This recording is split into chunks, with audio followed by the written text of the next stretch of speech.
سعدتم ظهيرة أينما كنتم أيها السادة والسيدات. من الفضاء الإريترية نقدم لحضراتكم نشرة أخبار هذه الظهيرة. استهلوا معكم أنا عبد الله محمد علي بالعناوين.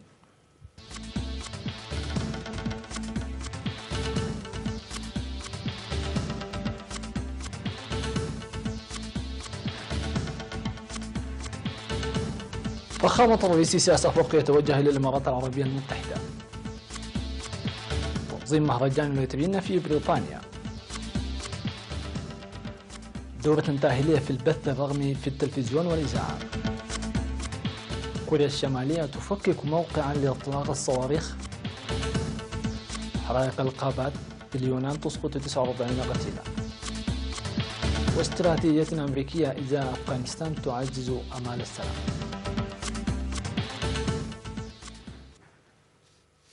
أهلا بكم إلى التفاصيل. توجه فخامة الرئيس سياس أفريقي مساء أمس الاثنين إلى دولة الإمارات العربية المتحدة، مختتما زيارته في المملكة العربية السعودية التي دامت يوما واحدا. وعقد ولي عهد أبو ظبي الشيخ محمد بن زايد قمة ثلاثية جمعت بينه وفخامة الرئيس سياس أفريقي ورئيس الوزراء الإثيوبي الدكتور أبي أحمد. وتهدف المباحثات لضمان جهود التعاون والتنسيق الإقليمي بالمزيد من التشاور الفعال. وقبل ذلك حاز الرئيسان سياس أفريقي وأبي أحمد على جائزة زايد أعلى وسام يمنح في دولة الإمارات العربية المتحدة. هذا وفي وقت سابق بحث فخامة الرئيس سياس أفريقي مع خادم الحرمين الشريفين الملك سلمان بن عبد العزيز العلاقات الثنائية وتطورات المنطقة. أوضح الملك سلمان أن بلاده تهتم كثيرا لعلاقاتها مع إريتريا وعلى استعداد للارتقاء بها في المجالات السياسية والاقتصادية والأمنية والتجارية والاستثمار. وأشاد بالمبادرة الحكيمة والشجاعة التي اتخذها قادة إريتريا وإثيوبيا لإنهاء صفحة الحرب وفتح صفحة سلام جديدة.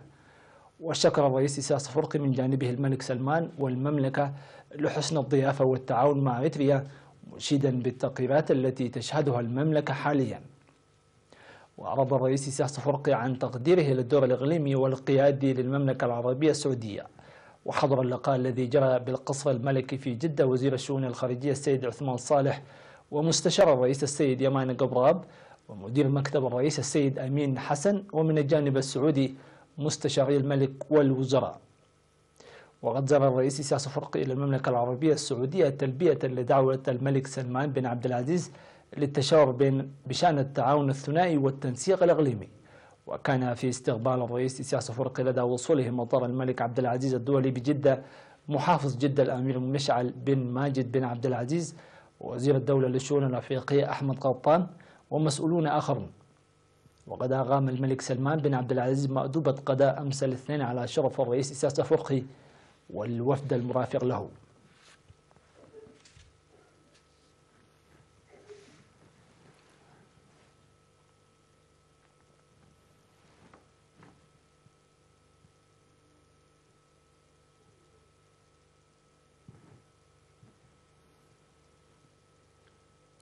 أقيم يومي 21 و22 من يوليو الجاري بمدينة لندن مهرجان الإريتريين في بريطانيا. واشتمل المهرجان الذي شارك فيه الإريتريون القادمون من مختلف المدن والدبلوماسيون على سيمينار السفير ستيفانوس هابتماريام وعروضا لجمعيات المناضلين وبازار ومعرض للصور ومعرض للأغذية والأزياء الشعبية ومنافسات رياضية أخرى. وقال سفير إريتريا في بريطانيا وإيرلندا الشمالية السيد ستيفانوس هابتماريام في الكلمة التي ألقاها أن مهرجان بريطانيا هذا العام يعتبر استثنائيا لتنظيمه في أجواء السلام المبشرة. وشرح التطورات الراهنة والأوضاع الإقليمية والدولية ودور الإريتريين في المهجر في برامج التنمية. من جانبه أوضح رئيس اللجنة الوطنية للاحتفالات في بريطانيا السيد مولو برهان برهة مضمون المهرجان في تاريخ نضال الشعب الإريتري ودوره للتجمع الوطني، وهو مناسبة لنقل القيم والتاريخ الوطني إلى الأجيال وتمتين الوحدة الوطنية. وذكر رئيس اللجنة الوطنية للإريتريين البريطانيين السيد أحمد محمود أن شعار الرؤية بالعمل مؤشر لمستقبل واعد، داعيا المواطنين لتحقيق رؤاهم ورؤى وطنهم بالعمل المتفاني. وشهد المهرجان 17 للإريتريين في بريطانيا عروض فنية أحياها فنانون بارزون.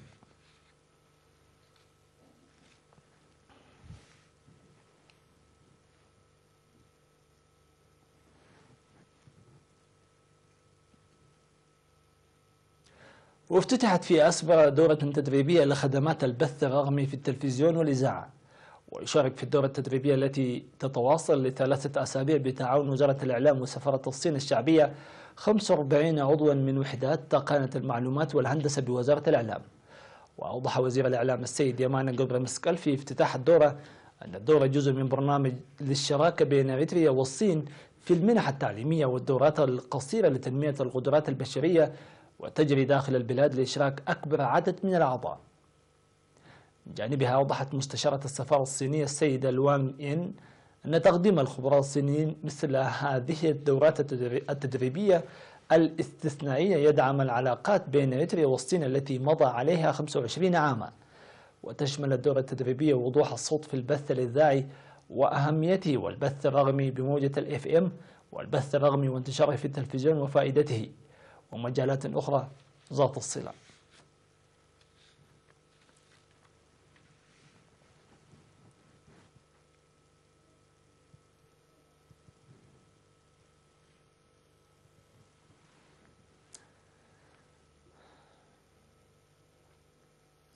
أسفرت الأمطار الغزيرة التي هطلت في مديريتي هايكوتا وقلعالو يومي 20 و23 من يوليو أضرارا في الممتلكات والماشية.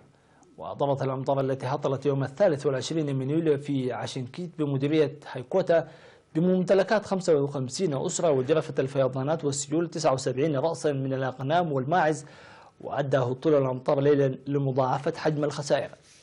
وتعتبر ضاحية حشنكيت معرضة لأضرار السيول لوقوعها على ضفة الوادي.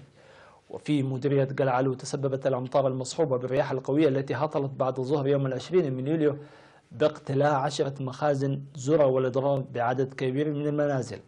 كما تسببت الأمطار في انهيار 4 مساكن ومخزن في بيردولي و300 كوخ في بدة، وجرف أكثر من 20 رأسا من الماعز.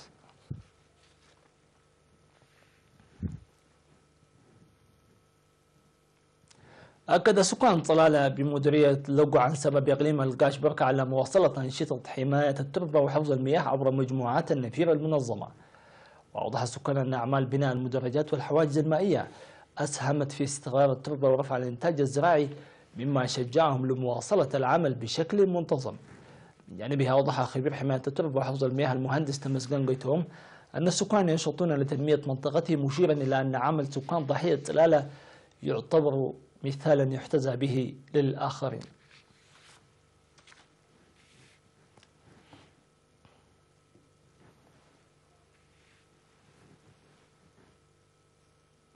أما الآن مع فاصل قصير ثم نوافيكم بالأنباء العالمية، فتفضلوا بالبقاء معنا.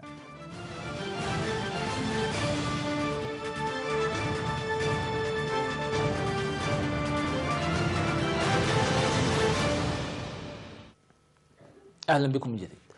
ظهرت إشارات في الفترة الأخيرة إلى أن كوريا الشمالية بدأت عملية تفكيك موقع هام لإطلاق الصواريخ شمال غربي البلاد.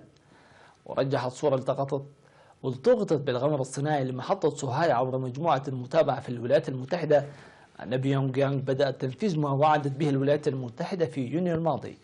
وقال الرئيس الأمريكي دونالد ترامب أن الزعيم الكوري الشمالي كيم جونغ أون تعهد له بتفكيك موقع لاختبار المحركات، لكنه لم يحدد أي المواقع يقصد.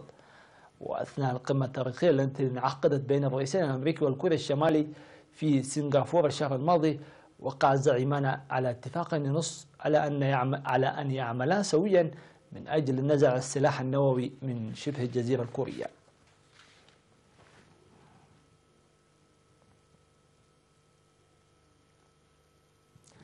قال مسؤول كبير في إدارة الإطفاء باليونان أن 49 شخصا على الأقل لقوا مصرعهم خلال حريق مدمر نشب في منطقة قابات شرقي أثينا.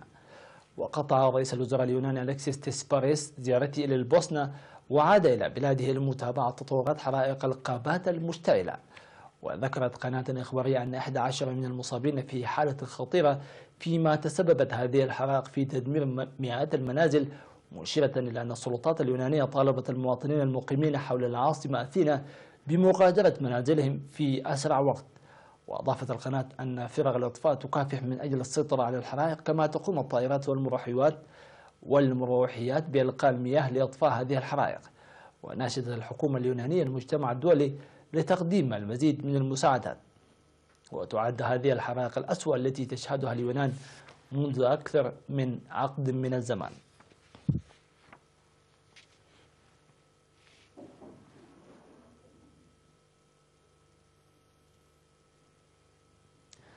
قال 2 من كبار القادة العسكريين الأمريكيين في أفغانستان أن زيادة احتمالات عقد محادثات سلام مع حركة طالبان ما زالت كبيرة رغم تواصل العنف وسيطرة المتمردين على مناطق واسعة من الريف.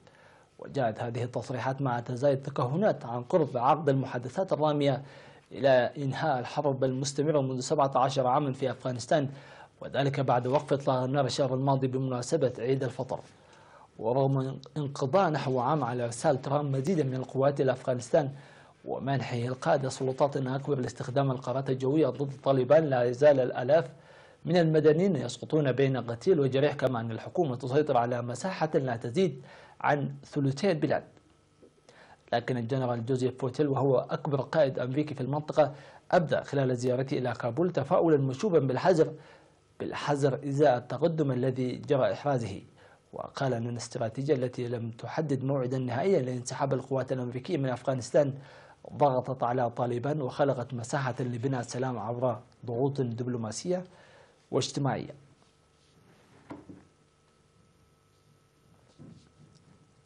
وختاما في هذه النشرة، تجذب بطولة العالم لسباق الحلزونات والتي تقام سنويا في مقاطعة نورفولك الإنجليزية سياحا من مناطق مختلفة.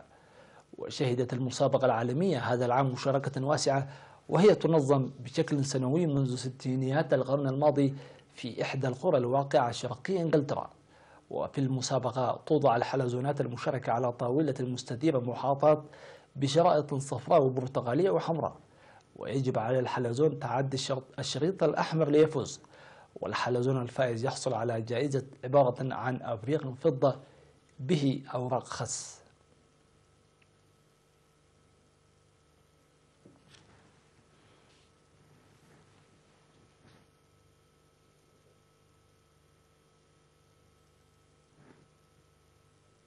بهذا ننهي المشاهدون الأفاضل هذه النشرة، ونشكركم على حسن المتابعة والإصغاء. في أمان الله.